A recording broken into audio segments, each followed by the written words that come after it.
Hello বন্ধু, আসসালামু আলাইকুম। আজকে আমি বড় মাছ, সিলভার কাপ মাছ কচুতে রান্না করে দেখাবো। কড়াইটা গরম হয়ে গেছে, তাতে পরিমাণ মতো তেল দিয়ে গরম হয়ে গেছে, তাতে আমি এক এক করে মাছটা দিয়ে দেব। মাছটা সুন্দর করে ভাজা এক পাশ হয়ে গেছে, আর এক পাশটা ভেজে নিব। আর এক পাশ ভেজে নিয়ে মাছগুলো আমি উঠায়ে নেব। মাছগুলো ভাজা হয়ে গেছে সুন্দর করে।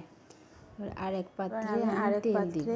গরম হয়ে গেছে, তেলটা দিয়ে দেব। তেলটা দিয়ে দেওয়া হয়ে গেছে, তাতে আমি পরিমাণ মতো পেঁয়াজ, রসুন বাটা, জিরা বাটা, হলুদের গুঁড়া, মরিচের গুঁড়া, ধনিয়া গুঁড়া দিয়ে সুন্দর করে আমি কষায় নেব। কষানো হয়ে গেলে আমি কচুটা দিয়ে দেব। কচুটা আমি আগে থেকে সিদ্ধ করে রাখছিলাম।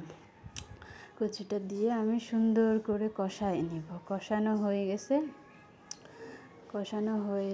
কষানো হয়ে গেলে আমি তাতে কষানো হয়ে গেলে আমি ঝোলের পানিটা দিয়ে দেব। ঝোলের পানিটা দেওয়া হয়ে গেল।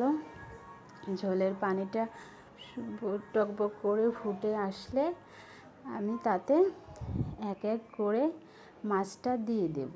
মাছটা দেওয়া হয়ে গেছে, এবার আমি নেড়ে চেড়ে জিরা ভাজনা দিয়ে মাছটা আমি নামায়ে নিব। মাছটা রান্না করা হয়ে গেছে, এবার পাত্রতে আমি বেড়ে নিব। সুন্দর করে মাছ বাটিতে আমি মাছগুলো বেড়ে নিব। এ হলো আমার সিলভার কাপ মাছের রেসিপি।